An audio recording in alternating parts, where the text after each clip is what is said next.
Acceder a nuestra página web es muy fácil. Solo tienes que escribir City Colombia, dar clic en la primera opción y allí encontrarás nuestra página con todos los recursos disponibles para ti.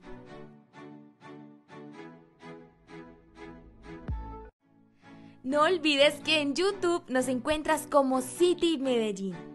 Entra a nuestro canal, allí suscríbete, dale clic a la campanita, activa todas las notificaciones para que no te pierdas ninguna transmisión.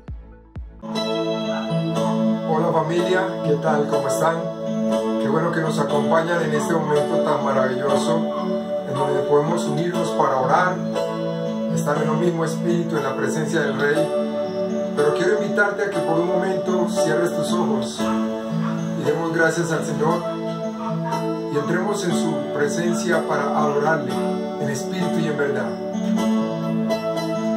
Gracias te damos, Rey, porque tú eres el único Señor merecedor de toda honra, de toda gloria, de toda adoración. Recibe, Señor, esta humilde ofrenda de adoración que sale de lo profundo de nuestros corazones agradecidos, Rey de Reyes y Señor de Señores.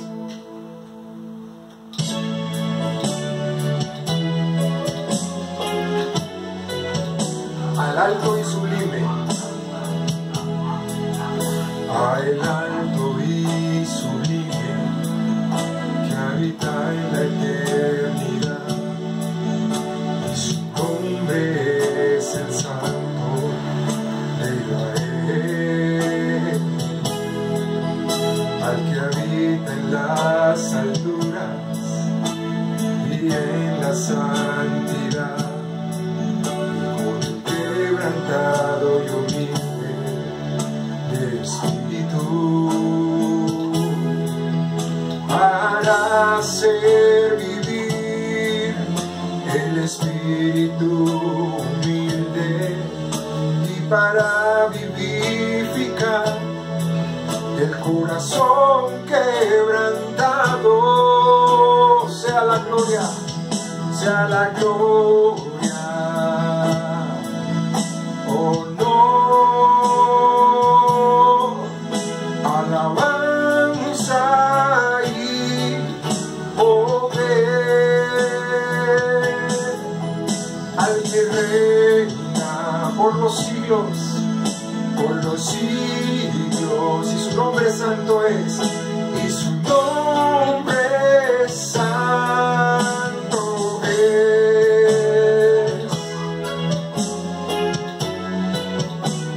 Una vez más, digamos, al alto y sublime, al alto y sublime, que habita en la eternidad, y su nombre es el Santo de Israel,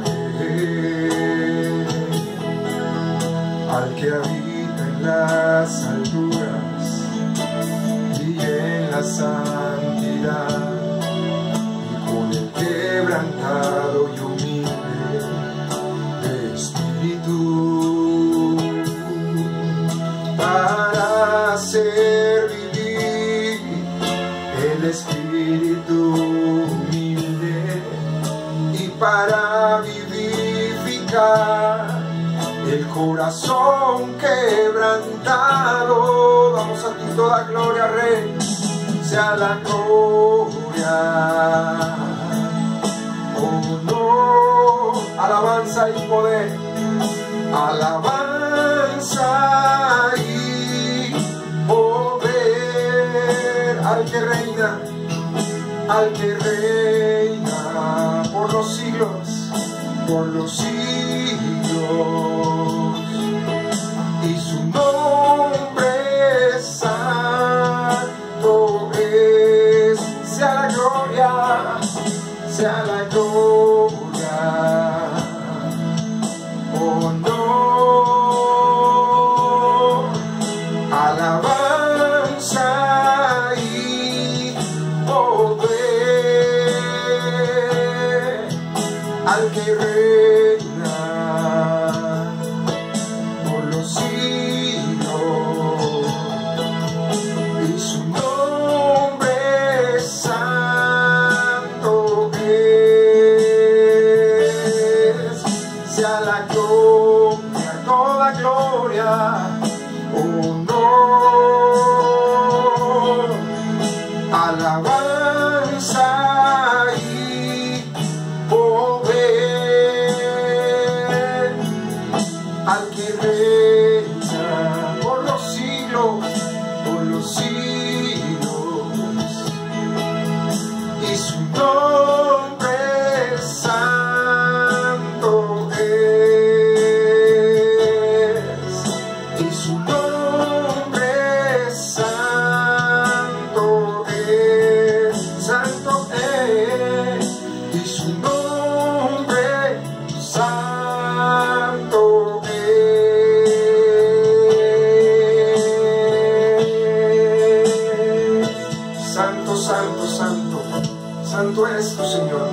santo y digno de suprema adoración. Gracias, Señor. Nuestro refugio aún en medio de la tormenta.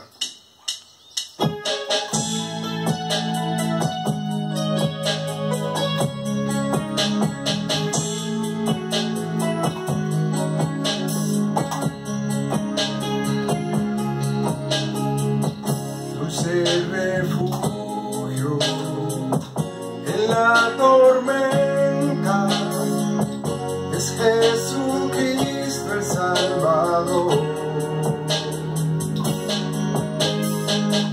Él me alienta y alimenta con su palabra y su amor.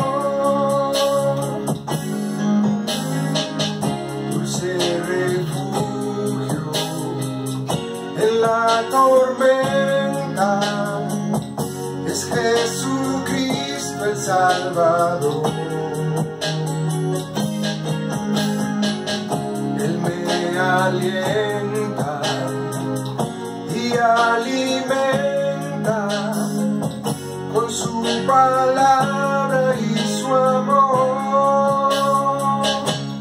Vengo a reposar en Él.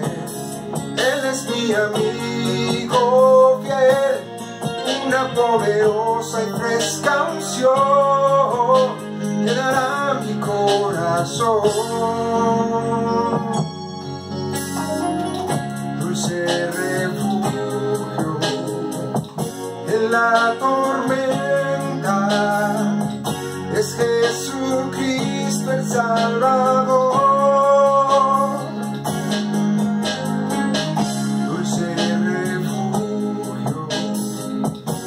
La tormenta es Jesucristo el Salvador.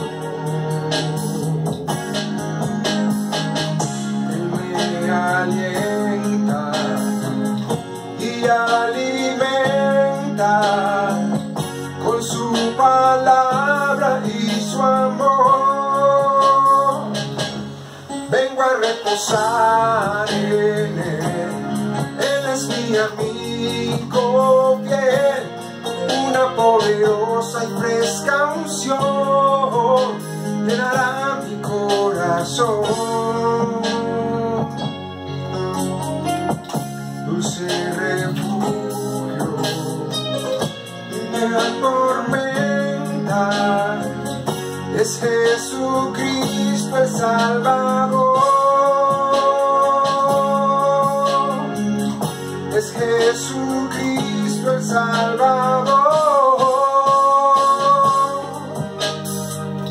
Es Jesucristo el Salvador.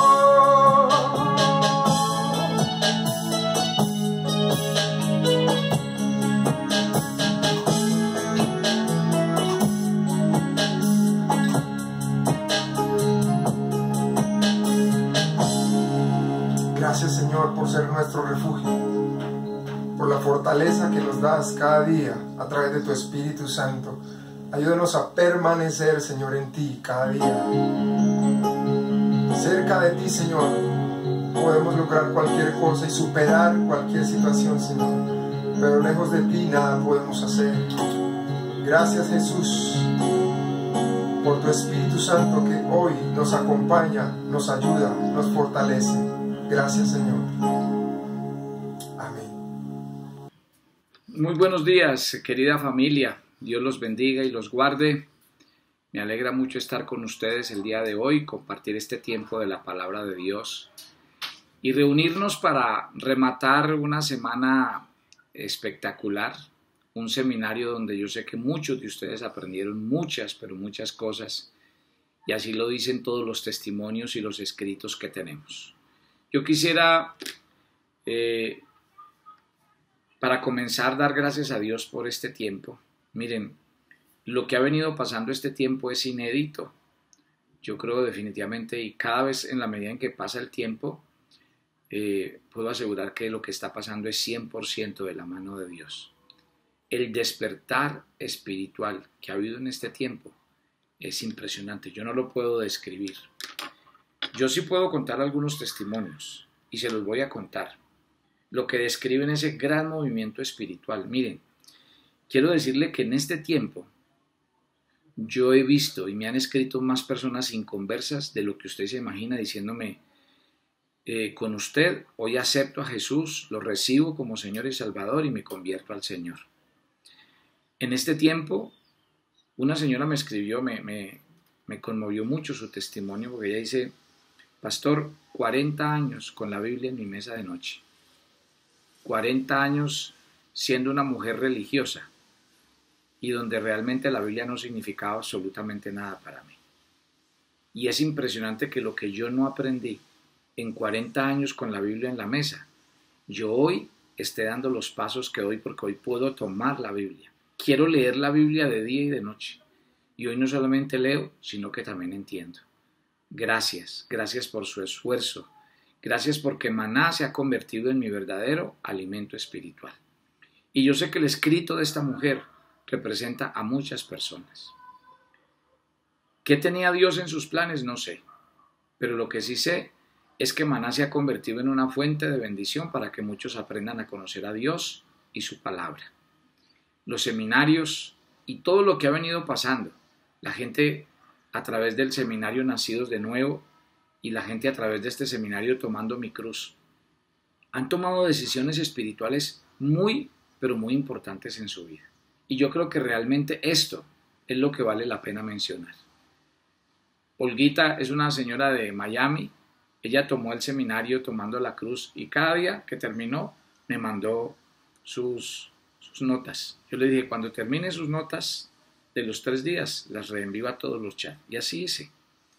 Y muchos yo sé que ustedes quedaron agradecidos por esas notas, por ese resumen. Ahí quedó un material para ustedes. Y yo digo, familia, eso es lo que va saliendo de familias enteras que están siendo expuestas a la verdad de la Biblia. Yo sé que una cosa son los testimonios que yo cuento, pero muchos más los que ustedes tienen y que yo sé que no se atreven a contar porque les da pena o quién sabe cuántas razones más. Pero lo que yo sí les puedo decir es que en este tiempo, como nunca, se han anexado y nos han llamado personas, agréguenme al Maná, agréguenme a los devocionales, agréguenme a los audios, no me quiero perder nada. ¿Y de dónde viene toda esta avalancha? Es que mi familia me mandó sus audios, ahora estoy ayunando con ustedes, estoy haciendo los seminarios, es que me lo mandó Julano, es que me lo mandó Perano. Y ha sido, les cuento, lo que ha pasado en las 2 últimas semanas es de unas cifras enormes. Ustedes pueden ver en la cuenta de YouTube del City, miles y miles de personas conectadas en los seminarios, miles viendo los seminarios, repitiéndoselos una y otra vez. ¿Por qué quiero contar esto? Yo no estoy resaltando nuestro trabajo, estoy resaltando el tiempo perfecto de Dios. Dios tenía esto en sus planes y Dios tuvo misericordia de nosotros y nos hizo hacer este pare y nos hizo detener para enseñar todas estas cosas a nuestro corazón. Así que realmente yo quiero dar gloria a Dios, alabanzas al Señor y decir, esto que ha pasado no es otra cosa sino un tiempo de bendición, un tiempo donde el Señor quería que esto pasara. Yo celebro esto, doy gloria al Señor y yo los animo y los motivo, querida familia. No vayan a dejar ahora que su vida se vuelva a poner en el mismo ritmo en el que veníamos. No vayan a dejar que se baje la guardia ni la intensidad, absolutamente. Yo ya les anuncié que yo me voy a comprometer con todo el corazón y le voy a pedir a Dios que me dé los medios, que me dé los recursos, que me dé las personas para hacer del portal de Maná un portal completamente educativo donde vamos a hacer seminarios para personas que comienzan, seminarios para personas avanzadas, seminarios para matrimonios, toda clase de recursos bíblicos donde yo sé que ustedes van a tener la oportunidad de conocer a Dios y conocer su palabra. Bien, así que gloria a Dios y bueno, de esto que va a quedar un gran avivamiento. Yo los invito, mi querida familia, los invito a que se sigan conectando todas las noches hasta el tiempo de la pandemia, vamos a seguir orando todos los días a las 9 de la noche, de lunes a viernes. Cuando termine todo, vamos a dejar un día a la semana donde nos vamos a seguir conectando y donde vamos a ir contándolo. Y lo mismo, estos servicios del día domingo siempre van a encontrar algo mejor, siempre van a encontrar la oportunidad de acercarse en familia y de escuchar la palabra del Señor. El tema de hoy es vital y yo diría que este va a ser el gran cierre de este seminario Tomando mi Cruz. Quiero que me acompañen a un pasaje en la Biblia que está en Primera de Pedro, capítulo 3, versículos 18 al 19, que dice: porque también Cristo padeció una sola vez por los pecados, el justo por los injustos, para llevarnos a Dios, siendo a la verdad muerto en la carne, pero vivificado en el Espíritu, en el cual también fue y predicó a los espíritus encarcelados. Dos cosas quisiera, a la luz de este texto, aclarar. Por ejemplo, a mí una vez alguien me dijo, a ver, a mí no me dan las cuentas, porque la Biblia dice que Jesús estuvo 3 días y 3 noches muerto, y a mí no me dan las cuentas porque Jesús murió un viernes y resucitó el domingo. No, familia, pónganle cuidado a esto. Lo que pasa es que hay un error cuando la gente piensa que Jesús murió un día viernes. Jesús no murió un día viernes. Les voy a explicar por qué la gente cree que murió el viernes. Porque el día que Jesús murió en la cruz, dice que rapidito quisieron tomar el cuerpo para ir a sepultarlo antes de que empezara el día de reposo, que es el Shabbat, donde ellos no pueden hacer ningún trabajo. Entonces ahí fue donde todo el mundo asumió que ese día era viernes, porque para ellos el Shabbat, acuérdense que los judíos se rigen por el calendario lunar. Para ellos el día comienza cuando cae el sol del día. Entonces su día de reposo comienza cuando cae el sol el día viernes y va hasta el otro día, el sábado. Entonces todo el mundo asume que era viernes porque era día de reposo, ¿no? Ellos celebraban un evento que era la Pascua. Acuérdense que la Pascua para Israel es el evento más importante que hay. Es la celebración que marca todas las demás celebraciones. ¿Qué celebran ellos en la Pascua? La salida de Egipto. La 10ª plaga fue cuando Dios le dijo al pueblo de Israel: maten un corderito, cojan su sangre y viértanla en una vasija y luego colóquenla en un dintel en la puerta de su casa, porque hoy pasará el ángel de la muerte. Esa era la 10ª plaga. Y dice: donde el ángel de la muerte no vea la señal, entrará y morirá el primogénito. Ese día murieron todos los primogénitos de Egipto y ese mismo día fue el día que Faraón y Egipto le dijeron a Israel: no más, fuera, y los mandaron con riquezas, con plata, con joyas, con comida, con animales. Les dijeron: váyase. Ese fue el gran día de la liberación. Y para Israel fue mandatorio a partir de ese día celebrar la Pascua. Y la Pascua es una fiesta de 7 días de reposo. Entonces, ojo con esto. Jesús cuando muere en esa semana de la semana de reposo. Entonces Jesús muere el jueves. ¿Por qué? Porque según el calendario, empieza uno a analizar en la Biblia, el calendario da un día jueves y da perfectamente los 3 días y las 3 noches que dice estar muerto. Y la segunda cosa que quiero aclarar en el desarrollo del tema es ¿dónde se fue Jesús? La gran incógnita es ¿qué hizo Jesús en los 3 días y en las 3 noches en que estuvo muerto?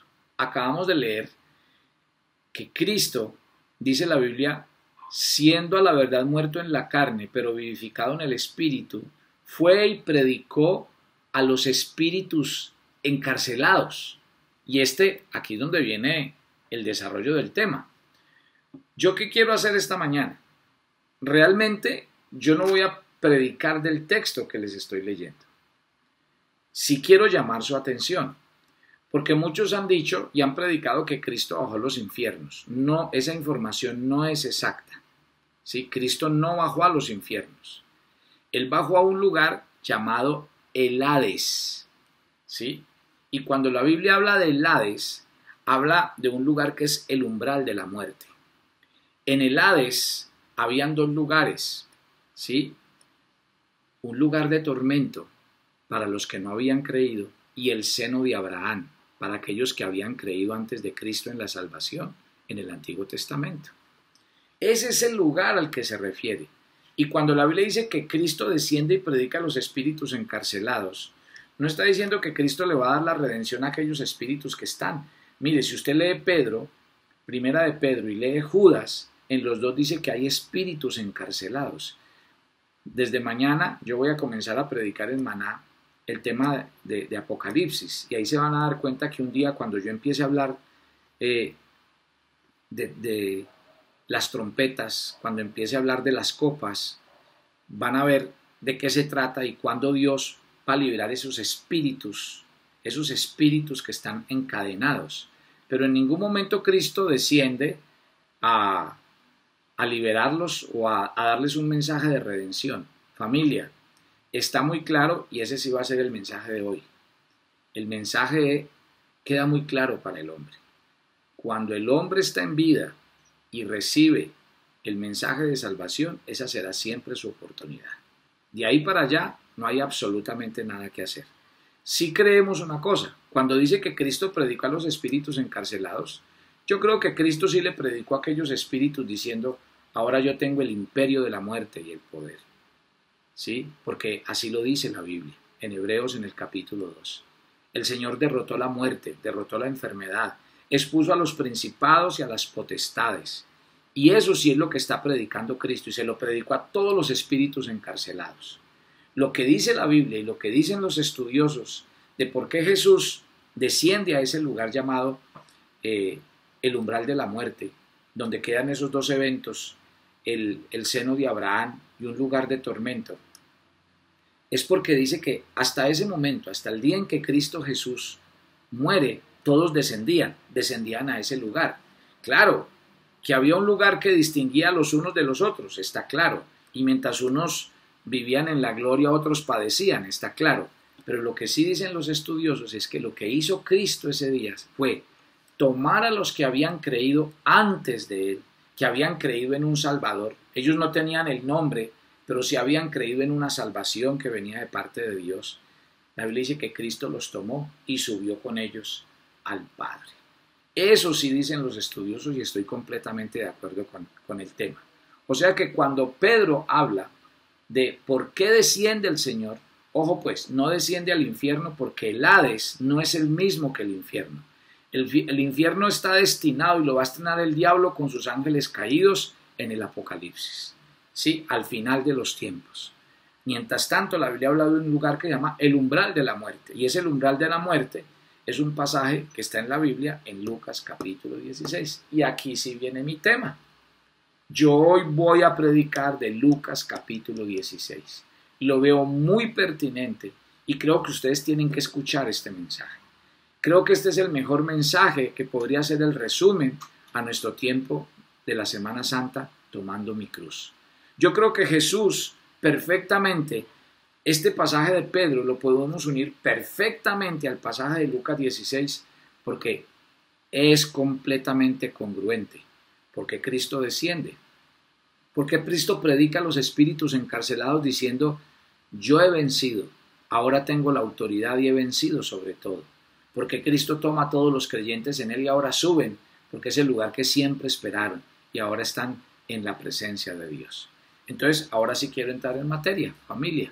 Acompáñenme por favor al Evangelio de Lucas, al capítulo 16. Y en el Evangelio de Lucas, capítulo 16, esto es lo que nos va a contar la palabra del Señor. Vamos a leer el texto completo y seguimos. Desde el verso 19 dice, había un hombre rico que se vestía de púrpura, de lino fino, y hacía cada día banquete con esplendor. Había también un mendigo llamado Lázaro, que estaba echado a la puerta de aquel lleno de llagas, y ansiaba saciarse de las migajas que caían en la mesa del rico, y aun los perros venían y le lamían las llagas. Aconteció que muriendo el mendigo, fue llevado por los ángeles al seno de Abraham, y murió también el rico, y fue sepultado. Y en el Hades alzó sus ojos, estando en tormento, y vio de lejos a Abraham y a Lázaro en su seno. Entonces él dando voces dijo, Padre Abraham, ten misericordia de mí y envía a Lázaro para que moje la punta de su dedo en agua y refresque mi lengua, porque estoy atormentado en esta llama. Pero Abraham le dijo, hijo, acuérdate que cuando recibiste tus bienes en tu vida, y Lázaro también males, pero ahora éste es consolado aquí y tú atormentado. Además de todo esto, una gran cima está puesta entre nosotros y vosotros, de esta manera que los que quisieren pasar de aquí a vosotros no pueden, ni de allá pasar acá. Entonces le digo, te ruego, pues, Padre, que le envíes a la casa de mi padre, porque tengo 5 hermanos, para que les testifiques a fin de que no vengan ellos también a este lugar de tormento. Abraham le dijo, a Moisés y a los profetas tienen, óiganlos. Él entonces dijo, no, padre Abraham, pero si alguno fuere a ellos de entre los muertos se arrepentirán. Abraham le dijo, si no oyen a Moisés y a los profetas, tampoco se persuadirán, aunque alguno se levantare de entre los muertos. Pongan mucho cuidado, familia.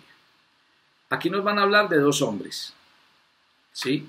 Y vamos a hablar de 3 instancias en la vida de estos hombres. Estos dos hombres, el Señor nos va a hablar de ellos antes de la muerte. El Señor nos va a hablar los 2 cómo enfrentaron la muerte. Y en tercer lugar, la tercera instancia es después de la muerte de cada uno de ellos. Es muy interesante el desarrollo de este texto. Por eso les digo, yo cuando oré esta semana le dije a Dios que qué quería que yo predicara como sermón para el día de hoy. Y me acordé del evento de Pedro, cuando Pedro nos cuenta que Jesús permaneció 3 días y que descendió y que predicó a los espíritus encarcelados, y me puse a estudiar el texto de Pedro.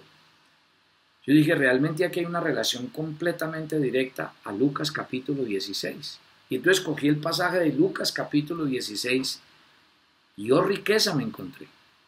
Me encontré a 2 hombres que nos van a representar todo el tiempo a nosotros.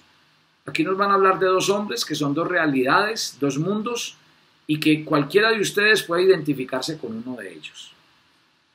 2 hombres antes de la muerte, su vida, su destino y sus contrastes.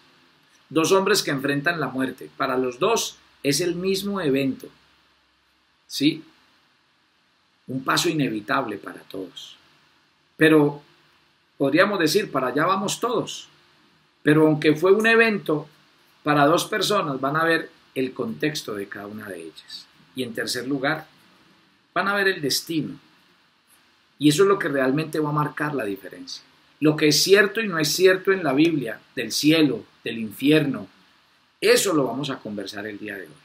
Porque precisamente si Cristo vino a morir en la cruz, es porque Cristo quiere que nosotros entendamos esta realidad. Mire, lo que está escrito en la Biblia, escrito está. El que tiene oídos para oír, que oiga. Hay gente que cree que hay muchas cosas que son mitos, que son cuentos. ¿Por qué no hablamos hoy un poco acerca del cielo y del infierno? Jesús en su muerte, en su sepultura y en su resurrección nos da la posibilidad de abrir un tema del que poco se habla y del que es bueno que nosotros los cristianos entendamos y que seamos completamente realistas con respecto a esta realidad bíblica. Así que vamos a empezar a desarrollar este tema y dejemos que el Espíritu Santo hable a nuestros corazones. Empecemos por el verso 19. Estoy leyendo Lucas 16. Había un hombre rico que se vestía de púrpura, de lino fino, hacía cada día banquete con esplendidez. Hablemos del primero. Les dije, vamos a hablar de 2 hombres en 3 instancias de su vida. Antes, el día de su muerte y después de su muerte. Hablemos del rico y empecemos por el rico según este verso 19. ¿Cuáles son las características? Se vestía de púrpura, de lino fino y hacía cada día banquete con esplendidez. A ver, podríamos decir que el hombre rico vivía exclusivamente para este mundo. El hombre rico representa totalmente al hombre de 1 Corintios 2:14, definiéndolo como el hombre natural. el cual no percibe las cosas que son del Espíritu, porque para él son locura y no se entienden porque solo espiritualmente se han de discernir. Familia, hay una cosa que quisiera aclarar, y bueno, gloria a Dios que el Espíritu Santo me acordó, porque la base de esta parábola, porque esta es una parábola, la base de esta parábola es, ojo, que me van a entender mucho mejor cuando aquí definan la palabra rico y pobre. Aquí la salvación no está definida en términos de que este era rico y este era pobre. O sea, el rico se condenó por ser rico y el pobre por ser pobre. Claro que no. Yo quiero que más bien la parábola lo que está diciendo es, ubíquese, porque todo el tiempo voy a hablar de dos hombres. Y todo el tiempo voy a hablar de las instancias de esos dos hombres. A lo que nos insta la parábola es a que nosotros hoy nos ubiquemos. ¿Dónde estamos nosotros? A ver, vamos a mirar las características del hombre rico. No lo definamos solamente en términos de tener. Hablemos de las características del hombre rico. Y estoy diciendo, primero, este hombre rico que plantea la parábola era un hombre que vivía exclusivamente para este mundo. Era un hombre que sus características eran las características de un hombre natural, que no conocía a Dios y que tenía obviamente otros intereses en su vida. ¿Para qué vivía este hombre? Para el dinero. Así de sencillo. Y quiero aclarar una cosa desde la Biblia. Quiero aclarar. ¿Sabe qué? Este hombre no se salva, no se condena, no por ser rico, no, claro que no, sino por vivir para sus riquezas y por entender que sus riquezas eran todo en su vida. Eso está claro en la Biblia. En la Biblia, como le digo, no hay chapa alguna de que porque eres rico te condenas y porque eres pobre estás automáticamente salvo. La salvación no tiene nada que ver con tener ni con no tener.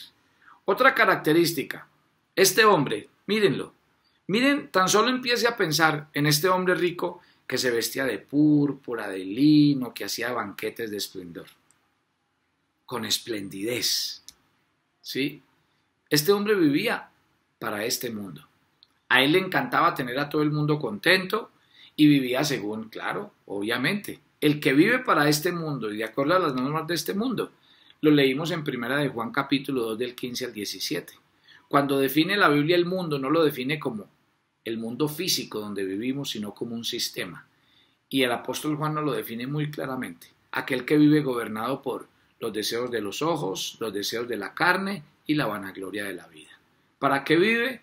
Para los placeres. ¿Para qué vive? Para tener, para lograr, para conseguir. Y efectivamente, si usted mira, este rico, este primer hombre, ¿a quién representa? A la mayoría del mundo moderno. Porque Dios tuvo que detener el ritmo vertiginoso en el que íbamos. Primero por puro amor y segundo por pura misericordia.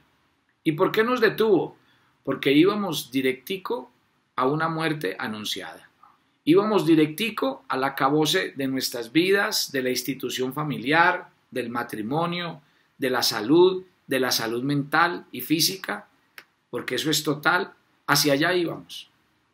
Y Dios en su infinita misericordia le dice al hombre, te vas a parar, te vas a detener.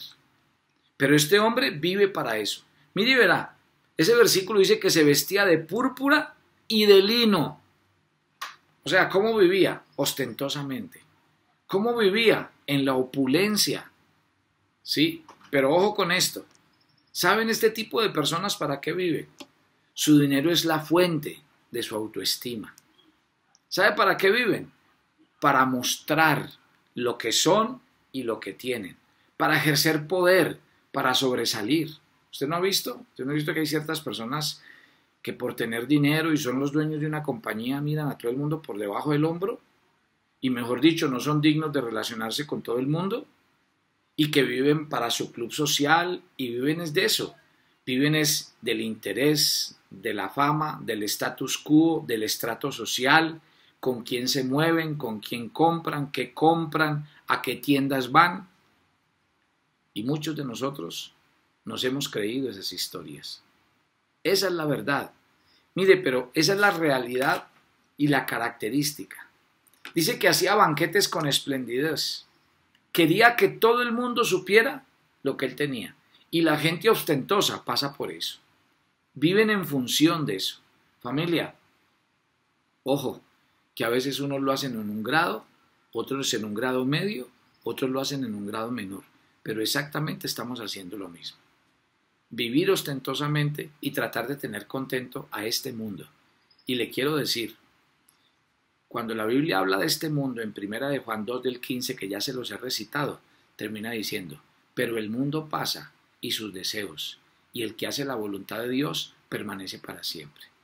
Lo que se le ha olvidado al hombre es que donde estamos es completamente pasajero, que la gloria que Dios aparentemente le ha dado a ciertas personas no es gloria para ejercer poder, ni para humillar, ni para tratar mal a los demás. Y que la vida no se trata de qué tengo, en qué estrato vivo o qué clase. No, eso no es la vida. Y este hombre nos está enseñando esto. Ahora, ustedes se van a quedar sorprendidos de este hombre, porque mírenlo en lo que vive. Miren las características que acabamos de mencionar de él. Pero mire un detalle que me llama la atención leyendo este texto. Era un hombre religioso. Religioso. Pastor, ¿y usted de dónde saca que ese hombre con esas características que usted acaba de leer es un hombre religioso? Pues la misma Biblia, lo acabamos de leer, vea, si quiere lean conmigo. Versículo 23. ¿Quién era el padre? ¿Quién era el padre de los israelitas? Abraham. Cualquier israelita se sentía orgulloso de decir que su padre espiritual era Abraham. El versículo 23 dice que estando en tormentos vio de lejos a Abraham, lo vio, lo reconoció. O sea, él como religioso reconocía en Abraham una figura espiritual, alguien de la religión, alguien que había que tener en cuenta. Lea el 25 y mire, pero Abraham le dijo, hijo, acuérdate que en tu vida recibiste. ¿Sabe cómo llama Abraham? Lo llama padre. Se relaciona con él, se identifica con él. En el versículo 29, y Abraham le dijo a Moisés y a los profetas tienen, y en el 31 más Abraham le dijo, si no oyen a Moisés y a los profetas. O sea, póngame cuidado y póngame atención. Este hombre reconoció a Abraham, este hombre lo llamó padre, se relacionó con él, lo identificó perfectamente. Este hombre conocía la Biblia porque en los dos textos que acabamos de leer cita las Escrituras. Pero, ¿qué le pasa a un hombre religioso? Mire, si quiere leer por curiosidad, devuélvase, estamos en Lucas 16, devuélvase al 14. Y es que la Biblia habla solita, verso 14 del mismo Lucas 16, devuélvase. Y oían también todas estas cosas los fariseos. ¿Qué eran qué? ¿Qué eran qué, familia? Usted está leyendo. Lea. ¿Eran qué? Avaros. ¿Y quiénes eran los fariseos? Yo ya les dije. Era la secta más religiosa y recalcitrante que hubo en los tiempos de Jesús. Y mire, avaros. O sea que aquí está. ¿En qué califica este hombre? Mire, con toda su opulencia, con todo lo que tenía, era un hombre religioso. ¿Sí ven, familia? Ahora, ¿qué saco yo como conclusión al leer que era un hombre con todas estas características de vanidad, de opulencia, de vivir por encima y vivir siempre por excesos? Ahora pasar al texto de religioso. Entonces uno puede sacar una conclusión. Primero, que era un hombre de doble ánimo. Era un hombre con un pie en este mundo y aquí para agradar a Dios. Sí. Y la Biblia dice que los hombres de doble ánimo no le gustan ni 5 al Señor. Era un hombre, familia, pónganme atención, era un hombre de un corazón dividido. ¿Se acuerdan? Yo les conté la historia de Elías, donde el pueblo se le estaba yendo a la idolatría con los Baales, porque el rey Acab y su esposa Jezabel ofrecían mercados en tiempo de hambre. Entonces, Elías estaba sintiendo que la gente estaba abandonando el servicio al único y verdadero Dios por irse a adorar los Baales. Pero no era otra cosa sino la comida, la papita. Eso era. Y entonces un día él los llamó, le dijo, vengan, los cito al Monte Carmelo y les voy a mostrar hoy quién es Dios. Y fue y citó y hicieron un altar, pusieron la leña, pusieron el animal. Y Elías dijo, el que sea Dios, que descienda fuego. No vamos a prender, ni ustedes ni yo prendo fuego. El que sea Dios, que descienda con fuego sobre este altar.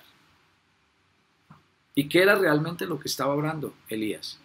Que Dios trajera fuego, no sobre ese altar ni sobre ese animal que estuviera ahí, sobre las mentes divididas del pueblo de Israel, que por intereses personales, que por intereses económicos, que por poner siempre lo material de primero, terminaban abandonando a Dios y su palabra, terminaban olvidando los caminos del Señor.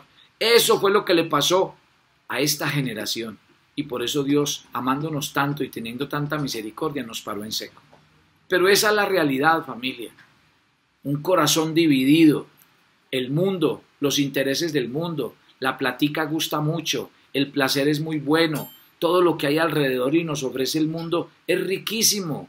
¿Cómo vamos a abandonar las cosas del mundo? Entonces, venga, tengamos contento a Dios, pero también tengamos contento al mundo. No nos salgamos, que aquí pasamos muy rico.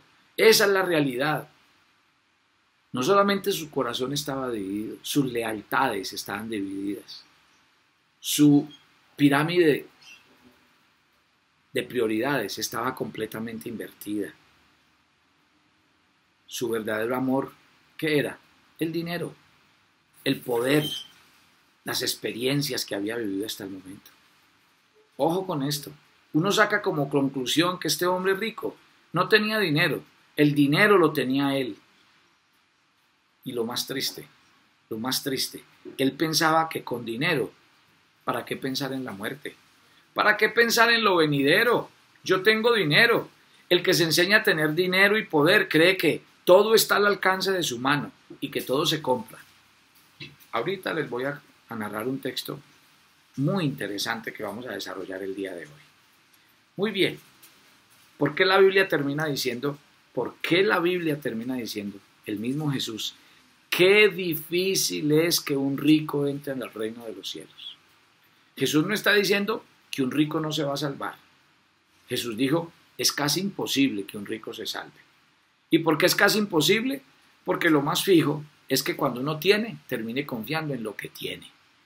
Porque lo más fijo es que si uno tiene dinero y riquezas, termine dándole toda su vida, su tiempo, y el dinero termine siendo un ídolo para adorar, para cuidar y decir nunca puedo perder esto. Esa es la realidad.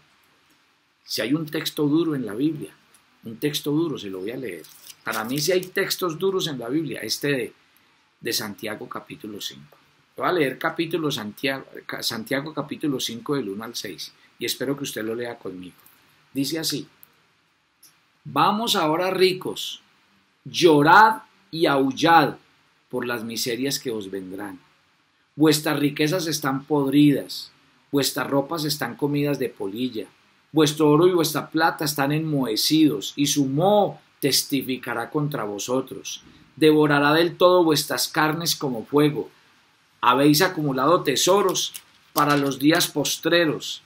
Y aquí clama el jornal de tus obreros que han cosechado vuestras tierras, el cual por engaño no les ha sido pagado por vosotros. Y los clamores de los que habían cegado han entrado en los oídos del Señor de los ejércitos.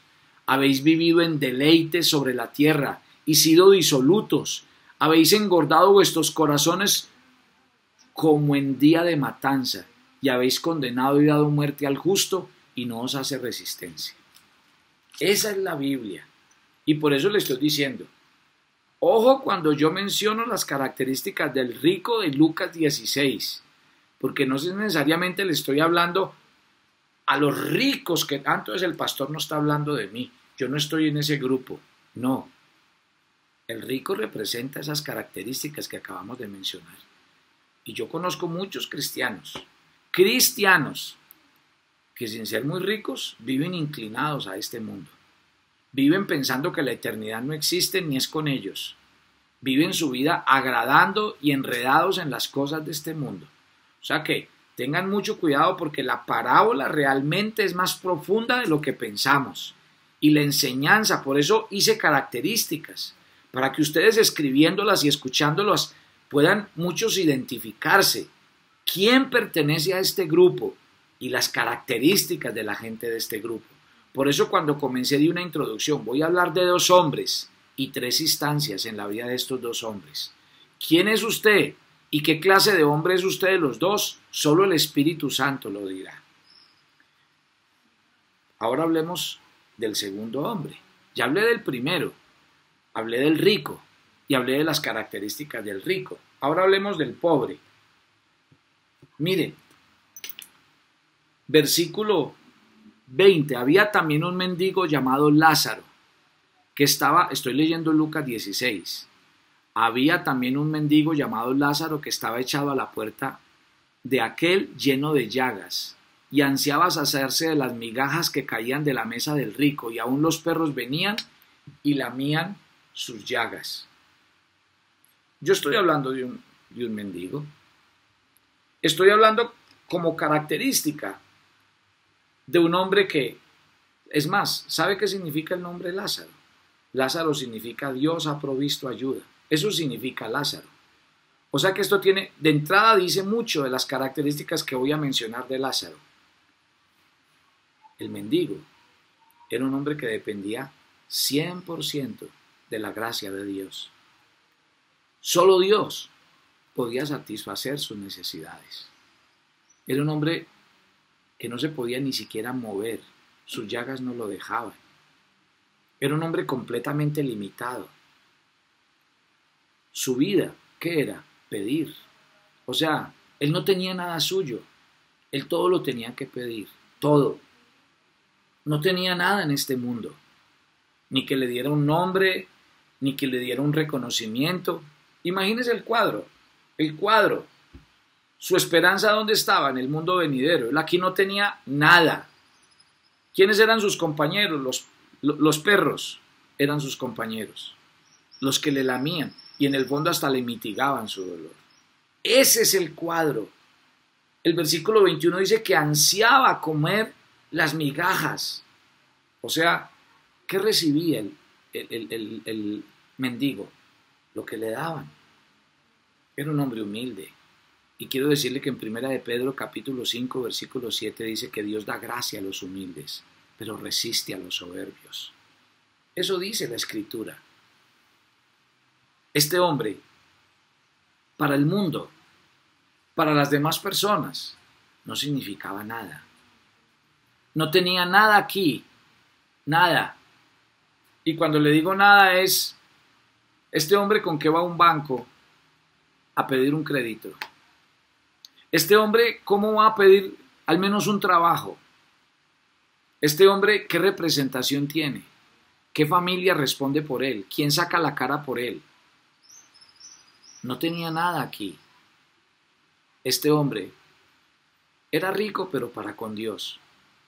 Para con Dios. Mire, no tenía dinero, no tenía riquezas, no tenía salud, no tenía comida, no tenía prosperidad. Solo tenía a Dios. ¿Por qué no quiero que nos equivoquemos al definir al rico y al pobre? Y por eso les dije que la salvación en este pasaje no está determinada porque el uno sea rico y entonces se condena y el otro sea pobre y automáticamente se salve. Se lo voy a mostrar aquí. Porque le voy a decir una cosa. ¿Quiere conocer un hombre pobre? Le voy a mostrar. Segunda de Corintios capítulo 6. Le voy a mostrar a un hombre pobre.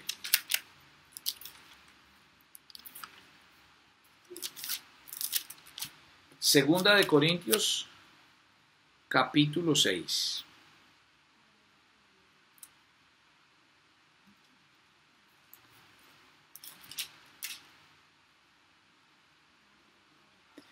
Y voy a leer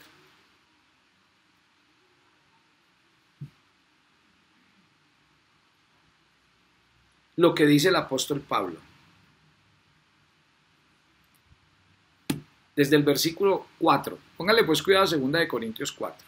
2 de Corintios 6 desde el 4. Antes bien nos recomendamos en todos como ministros de Dios, en mucha paciencia, en tribulaciones, en necesidades, en angustias, en azotes, en cárceles, en tumultos, en trabajos, en ayunos, en pureza, en ciencia, en longanimidad, en bondad, en el Espíritu Santo, en sincero amor.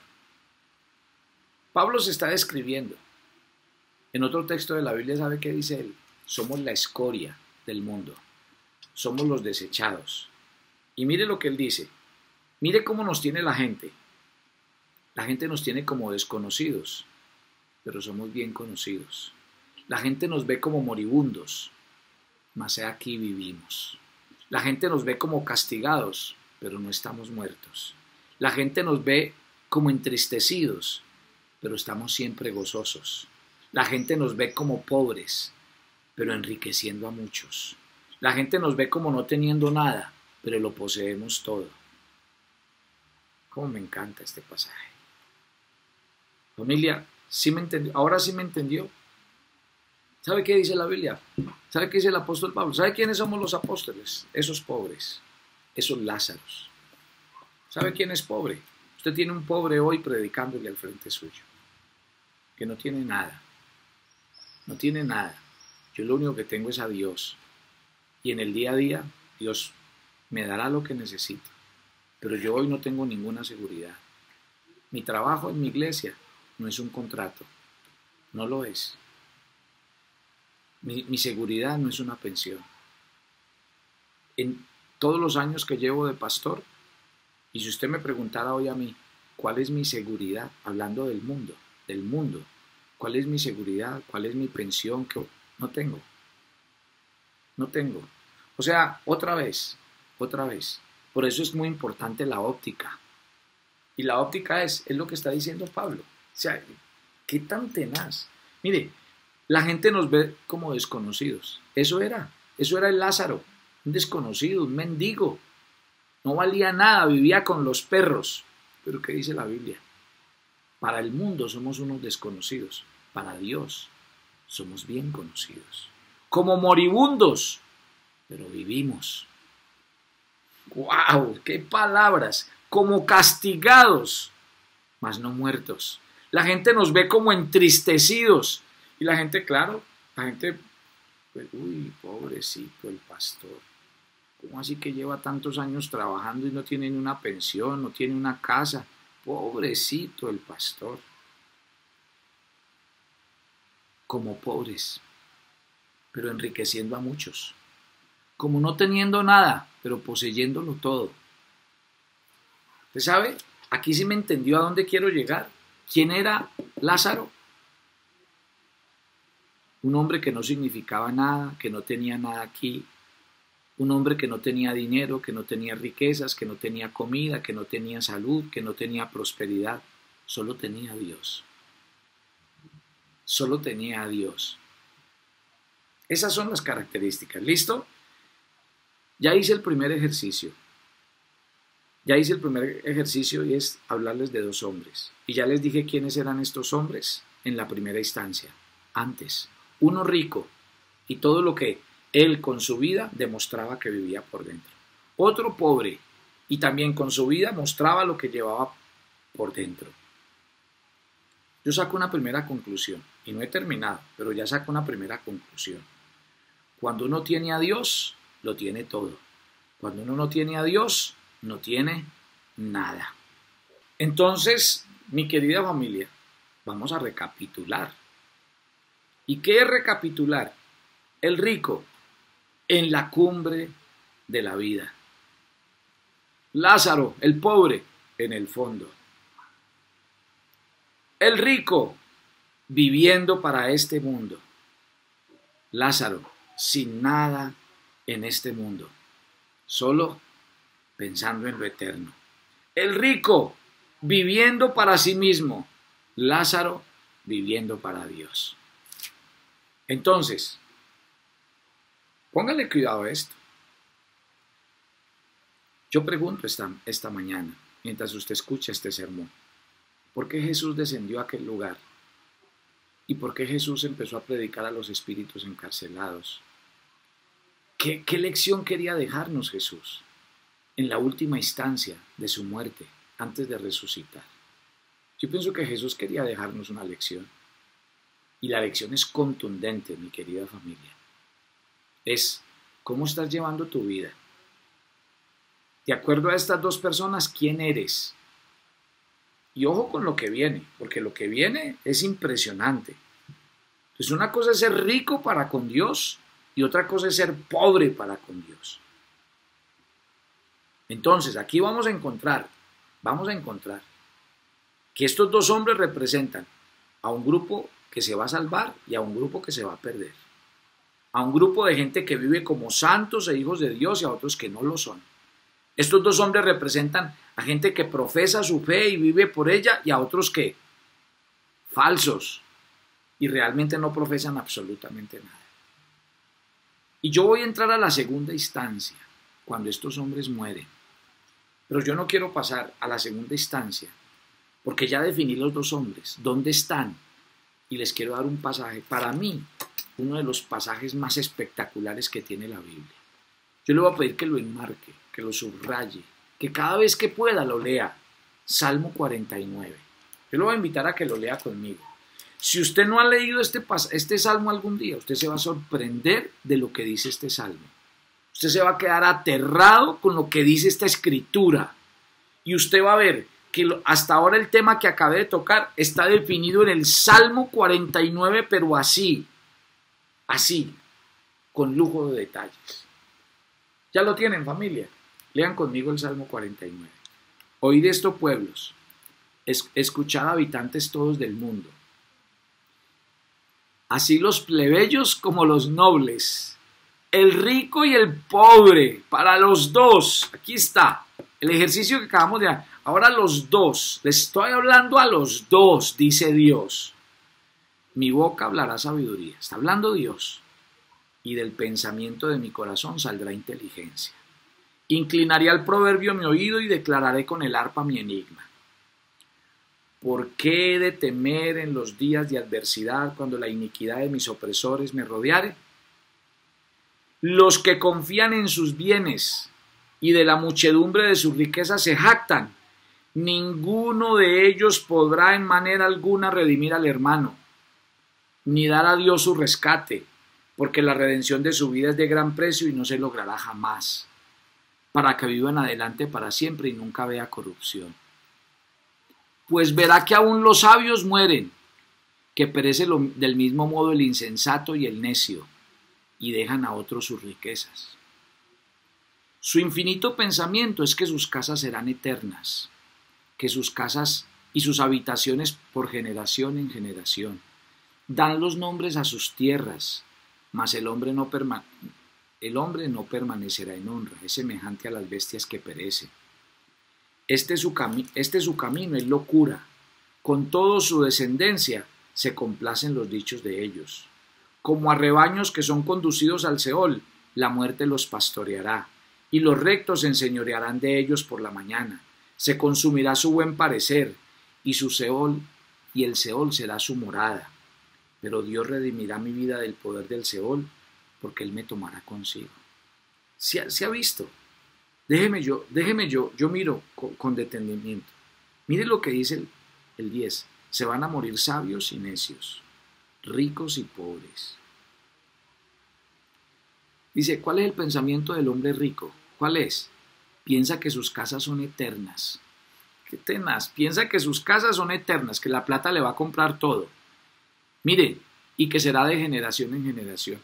Le dan sus nombres a sus tierras. Cuento será que lo primero que hacemos al comprar una finca es ponerle mi nombre, el de la hija. Cuento será. Mire que la Biblia le dice, le dan sus nombres a sus tierras.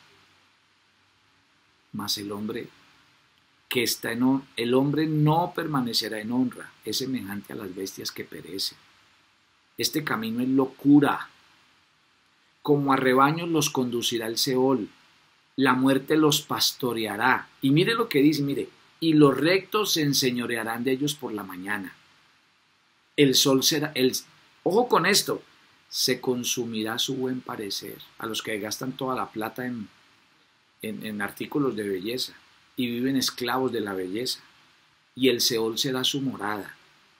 Pero Dios redimirá mi vida del Seol, porque Él me tomará consigo. Y versículo 16. No temas cuando se enriquece alguno. Oiga pues, no temas cuando se enriquece alguno, cuando alguno aumenta la gloria de su casa, porque cuando muera no llevará nada.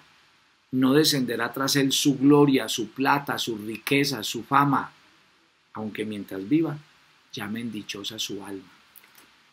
Es que uno lee este pasaje y uno se queda aterrado de la claridad de la Biblia.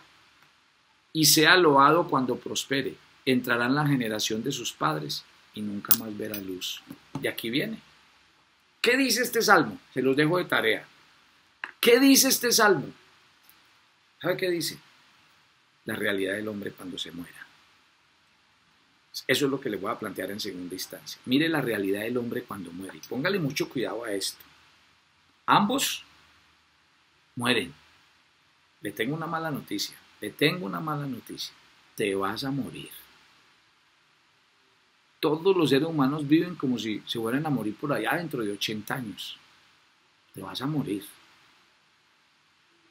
Porque ese es el destino de todos. Los que se murieron se nos adelantaron. Pero ese es nuestro destino. Uno no puede vivir como si el dinero, los bienes, ¿cómo vamos a morir yo a esta edad? ¿Cómo me voy a morir yo teniendo todo esto y con tantos proyectos por delante? No se le olvide que el dueño de la vida es Dios. Ahora, vamos pues. Se murieron los dos. Y le quiero decir, el día de la muerte hay gente que va a morir, hay gente que va a morir rica, hay gente que va a morir pobre. Hay gente que va a morir vieja, hay gente que va a morir joven. Hay gente que va a morir enferma, hay gente que va a morir completamente sana. Hay unos que se van a morir casados y otros van a morir solteros. Y así es. La Biblia dice, está destinado que el hombre muera una sola vez, dice Hebreos 9:27. O sea que lo único que tienen en semejante estos dos hombres es la muerte. Punto. Y aquí vamos equilibrando. Pero entonces entremos en materia. Yo vuelvo otra vez a Lucas 16, porque esto está rico y aquí es donde este pasaje se pone delicioso y empieza Dios a enseñarnos grandes cosas al corazón. Ya se me perdió Lucas, se me fue. Aquí, ya volví, aquí estoy. Lucas 16, vamos a ver la muerte del pobre. Verso 22. Se murió el pobre y ¿qué pasó? Aconteció que murió el mendigo y fue llevado por los ángeles al seno de Abraham. Y murió el rico y fue sepultado. Los que leen y los que están aprendiendo a leer la Biblia. Usted quiere aprender de la Biblia, lea despacio y hágase preguntas. Ahí es donde usted empezará a sacarle jugo a la Biblia y donde el Espíritu Santo le va a enseñar. Si usted lee despacito, los dos se murieron. Pero aunque los dos se murieron, dice, murió el mendigo y fue llevado por los ángeles al seno de Abraham. Y murió el rico y fue sepultado.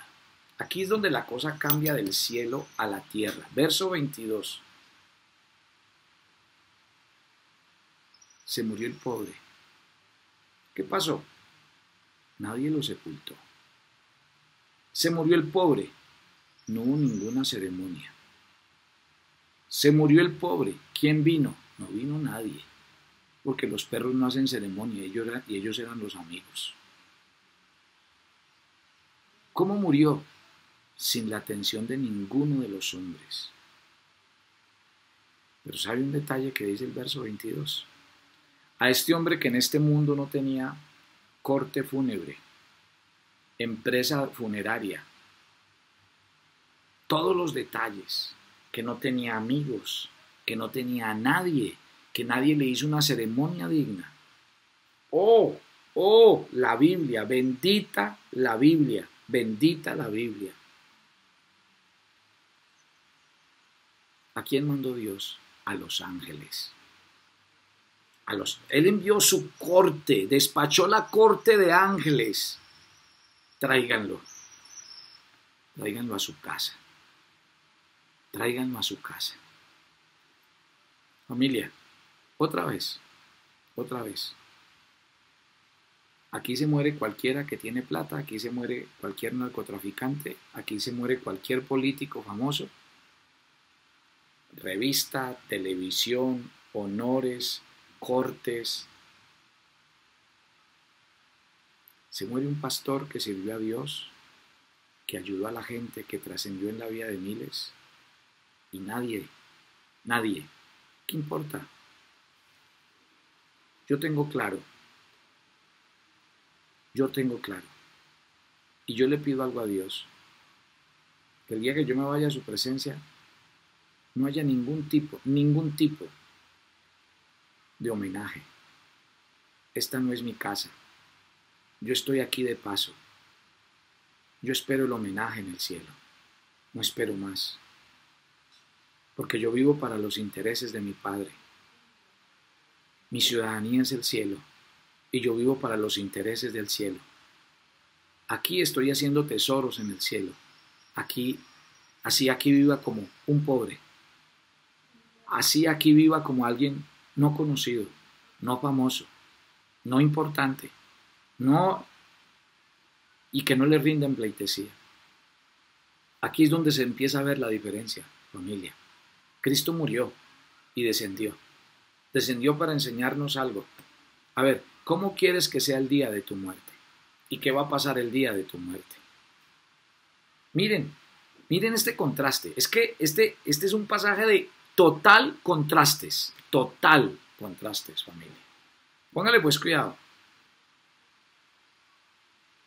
Se murió, no tenía nada, pero Dios envía la corte de ángeles y dice, tráiganlo a su casa. Se murió el rico. Mire, por Dios, se murió el rico. Fue sepultado. Fue sepultado y me imagino que fue con toda la reputación, con toda la corte, asistieron sus amigos, sus parientes. Por allá en el versículo 28 de Lucas 16 dice que este rico tenía 5 hermanos. Lo más fijo es que ahí estaban los 5 hermanos, honrado por el mundo. Se murió una persona importante, un empresario, una persona caritativa, un filántropo, le hacía bien a la gente, pero sin Cristo. O sea, déjeme decirle una cosa. Honrado por el mundo, respetado por el mundo, honores con el mundo, pero olvidado por el cielo. Amado por todos, pero cuando llegue a su verdadera casa, ricos llorad. Leímos ahora en Santiago capítulo 5. A ustedes les tocó vivir bien en la tierra, vivir de honores, de glorias, y nunca entendieron que la riqueza no era un medio para ejercer poder, sino que era una oportunidad para amar, para servir, para entregar. Entonces, familia, se murieron. Todos vamos a morir. Y los cristianos vamos a morir. Pero déjeme decirle una cosa, el concepto de la muerte que tenemos los cristianos. Una vez un hombre era médico y él atendía y se volvió una persona muy, muy famosa. Y él empezó a tener mucha relación con un pastor y los pastores lo buscaban. Y cuando se empezó a ejercer la medicina forense, este hombre decía, hay algo que empecé a notar de la diferencia entre atender y ver la muerte de los no cristianos con los cristianos. Y este médico forense decía, es increíble, los cristianos mueren felices, los cristianos mueren agradecidos, los cristianos mueren con la esperanza de que van para otro lugar mejor. En cambio, el que no es cristiano, lo que más le teme es la muerte. Y por eso la agonía y la gente no se muere, la inseguridad, el miedo, ¿para dónde voy? ¿Qué me espera? ¿Sabe qué dice la Biblia? Que nosotros ya no vivimos para nosotros, que debemos vivir para aquel que murió y resucitó por nosotros, que ya no debemos vivir para este mundo ni para las cosas de este mundo. ¿Sabe usted que el día que se muera, por Dios, el día que uno se muera va para el cielo, derechito? Ahora, si es un verdadero hijo de Dios, yo estoy enseñando para dónde va a ir cada uno, yo no le puedo dar garantía. Porque aquí es donde viene la diferencia. Y por eso les he venido enseñando. Tengo que nacer de nuevo. Y por eso les he venido enseñando. El que está en Cristo, nueva criatura es. O sea que tampoco necesita mucho discernimiento para ver quién es cristiano y quién no lo es. Familia, voy a la tercera instancia. Ya hablé de la primera instancia antes de la muerte. ¿Quiénes eran estos hombres? Ahora les dije la segunda, se murieron los dos, pero mire, tan diferente, aunque fue una muerte que tuvo cada uno, y fue un mismo evento, mire la diferencia entre uno y otro. Ahora pasemos, y con esto termino. Hablemos del hombre después, del pobre después de su muerte. ¿A dónde fue?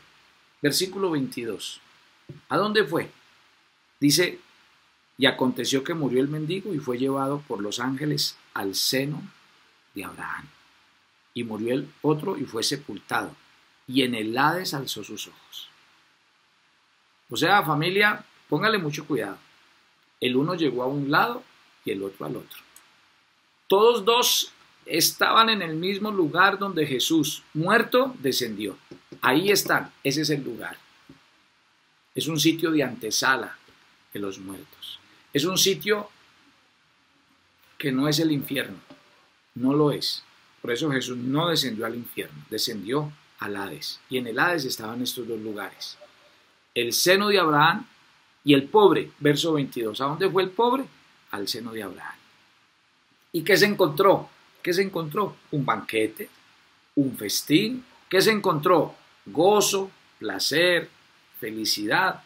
Dice la Biblia en el Evangelio de Mateo, en el capítulo 8, en el verso 11, este versículo dice, y os digo que vendrán muchos del oriente y del occidente y se sentarán con Abraham e Isaac y Jacob en el reino de los cielos. Así es. Comunión, los cristianos viviendo la eternidad y entendiendo que vale la pena confiar y esperar en Dios. Por eso en el Salmo 73 el salmista dice, no se preocupen por los ricos, no se preocupen por los que haciendo el mal les va bien, no se preocupen por ellos, porque de aquí a poco ya no estarán. A ustedes los que les debe preocupar es que ustedes y sus nombres están escritos en el libro de la vida. Eso es lo que a usted y yo nos debe interesar, familia. ¿Sí? Llegó al lugar de su Padre. Lo espera el lugar donde toda la vida tuvo su esperanza y su confianza. A eso llegó. Familia, si ustedes supieran lo que está reservado para nosotros en el cielo, le voy a decir una cosa, si ustedes lo supieran, lo que está reservado para nosotros en el cielo, dirían las mismas palabras del apóstol Pablo en Filipenses 1:21. ¿Sabe qué dijo Pablo en Filipenses 1:21? Porque para mí el vivir es Cristo y el morir es ganancia. Pablo decía, tengo una duda, estoy en estrecho entre dos cosas. ¿Me quedo aquí y predico el evangelio o me voy para el cielo a estar con mi papá? ¿Quién habla así? ¿Quién habla que, a ver, ¿será que me voy para el cielo mejor? ¿Cuándo ustedes quieren irse para el cielo hoy? Porque no entendemos ni siquiera qué significa el cielo, ni la presencia de Dios. Pero si nosotros supiéramos lo que está reservado para nosotros, el eterno peso de gloria que nos está dado, no lo pensaríamos dos veces. Por eso el concepto de la muerte en un cristiano cambia del cielo a la tierra. Para el cristiano la muerte no es lo último. Pablo le escribió a los tesalonicenses diciendo, estas cosas os escribo para que tengáis esperanza, ¿sí? Para que no os entristezcáis como los que no tienen esperanza. Porque si Cristo murió y resucitó, lo hará también con nosotros. Pablo le está diciendo, ¿por qué? ¿Por qué sufren cuando alguien se muere si se va a la presencia de Dios? Y además ustedes no tienen por qué estar tristes porque la persona no se murió, pasó a una mejor vida. Fue a la presencia misma de su papá, al lugar de la morada. Jesús antes de irse en Juan 14 dijo, yo me voy a la casa de mi padre y hay muchas moradas. Les voy a preparar un lugar para que cuando ustedes lleguen, yo recibirlos, porque donde quiera que yo esté, yo quiero que ustedes estén conmigo, aleluya. Gloria a Dios, familia. El concepto de la muerte en un cristiano es un concepto totalmente diferente. ¿Por qué? Porque llegaremos a un lugar sin pecado, llegaremos a un lugar donde no hay tristeza, llegaremos a caminar por las calles de oro. La Biblia dice que no necesitaremos sol porque el mismo Señor será el sol y el resplandor de todo lo que hay. Eso es. ¿Por qué Jesús permaneció 3 días y 3 noches en aquel lugar? Para decirnos a nosotros, venga, tienen que pensar es antes de que se mueran. Tienen que resolver es antes de que se mueran. Ustedes después de que se mueran, no hay nada que hacer, familia. Mire, Jesús ni siquiera pudo salvar a los que ya estaban muertos. ¿Por qué? Porque las decisiones son en vida. En vida. O sea, esto es más serio. Y aquí llega el punto crítico y por eso voy a terminar con esto. Y voy a ser un poco serio y les voy a aclarar una cosa. este tema, este último punto, no le va a gustar a muchos. No le va a gustar, no les va a sonar, porque no son de esos textos facilitos de la Biblia para digerir. Pero yo tengo que predicar la Biblia como es. Y yo pienso que el gran mensaje que nos dejó Jesús en esos 3 días y 3 noches fue poner la mirada en esto que está pasando aquí. El rico, cuando se despertó. Miren cuando se despertó. Dice la Biblia. En el Hades alzó sus ojos. Cuando despertó dijo, ¿yo dónde estoy? Gritos, gemidos, tormentos. El rico con toda su riqueza no pudo comprar un tiquete de entrada al cielo. Su poder, su fama, todo lo que tenía, su reconocimiento, no fueron suficientes. Porque la salvación no se compra con esas cosas, ustedes lo saben. Familia, la posición es muy clara, muy clara. La influencia de nada sirve. Él descendió al lugar donde van a descender aquellos que no crean, que no se vuelvan al Señor. Así de sencillo. Pastor, ese cuento del infierno, el infierno lo vive cada uno de nosotros. Siga pensando eso. Siga pensando eso.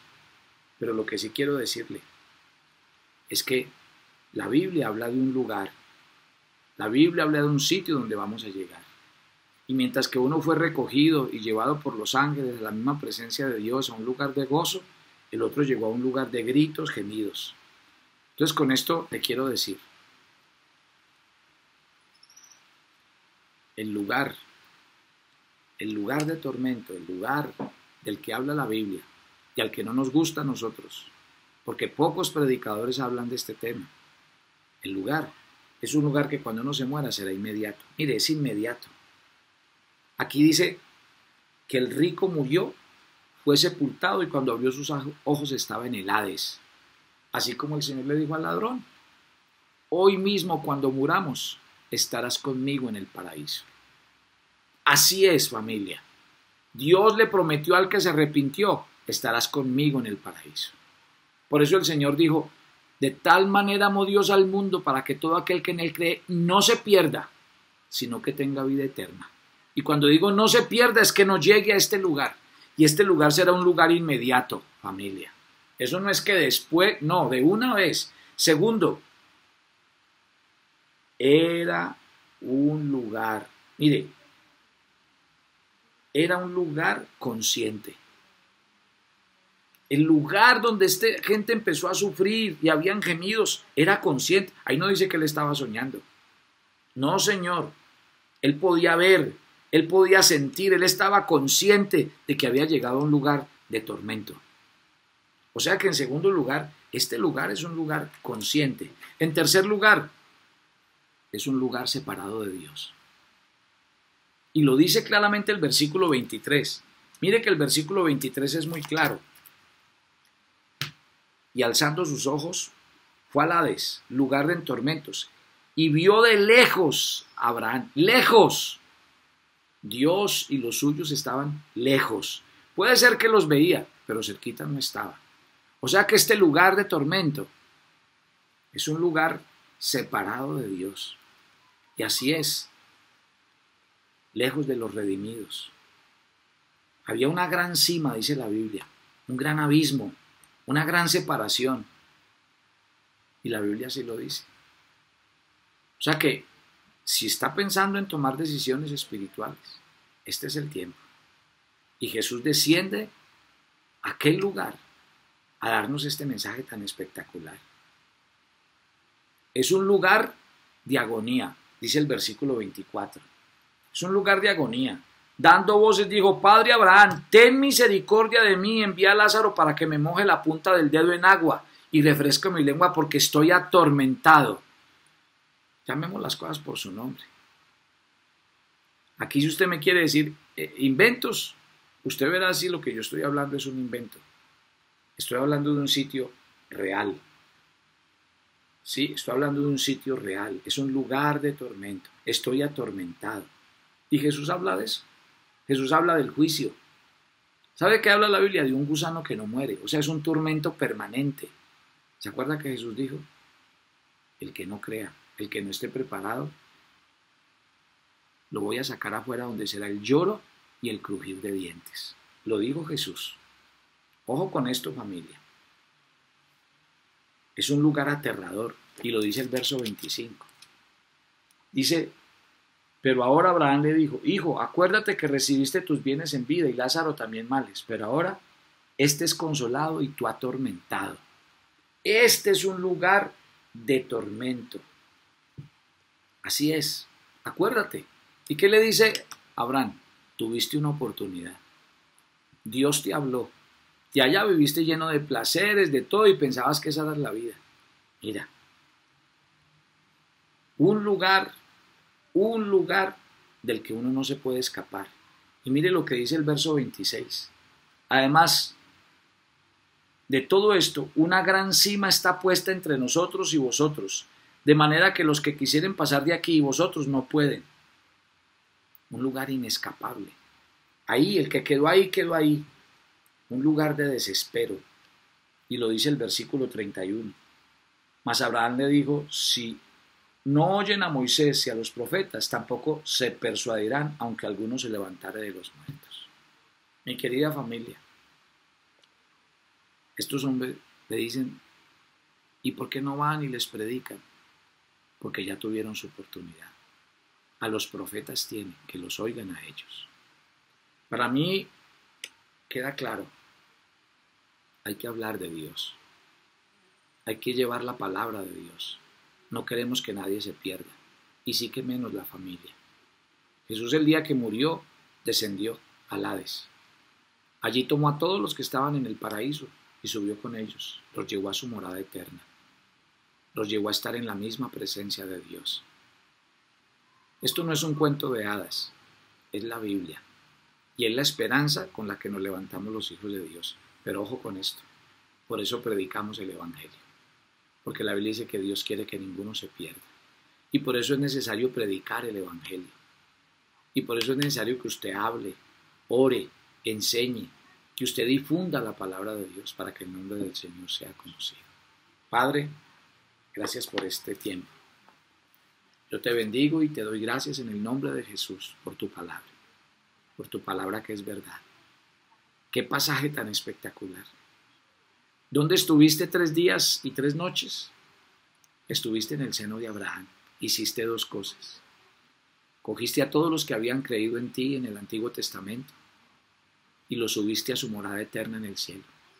Y a los espíritus que quedaron allí encarcelados, les predicaste, les dijiste que tú habías vencido la muerte y habías expuesto a los principados y a las potestades. Y nos dejaste esta parábola que nos dice que hay 2 hombres y que yo tengo que verme reflejado en uno de ellos. Y que hay 3 instancias. ¿Qué estoy haciendo con mi vida antes de la muerte? Si estoy pensando realmente que hay un día que me va a tocar también a mí. ¿Y qué va a pasar ese día? ¿A dónde voy a ir? Y eso no es invento ni es cuento. Ya está definido. Y ya tú tienes que saber. Porque la Biblia dice que por sus frutos los conoceréis. Ahora, que hay un mundo espiritual y que hay una realidad y que la Biblia habla del cielo y del infierno, no te quepa la menor duda. Y a mí como pastor me toca enseñar la Biblia, decir la verdad de Dios, y aquí está para tu vida. Esto no es para que te entre miedo, es para que te entre valor y fe, y para que sepas que tienes una responsabilidad muy grande, predicar el Evangelio, y que ninguno se pierda, sino que todos sean salvos y vengan al conocimiento de la verdad. Nos entregamos a ti. Vamos a pedir la bendición. Señor, danos tu bendición. Que la bendición de Dios Padre, Dios Hijo y Dios Espíritu Santo sea sobre todos. Que Dios les cuide, les guarde, les bendiga y les santifique, y su presencia esté siempre con ustedes. En la autoridad y en el nombre de Cristo Jesús oramos y damos gracias. Amén y amén. Mi querida familia, fue un placer estar con ustedes. Dios les bendiga y seguimos en contacto. Acceder a nuestra página web es muy fácil. Solo tienes que escribir City Colombia, dar clic en la primera opción y allí encontrarás nuestra página con todos los recursos disponibles para ti.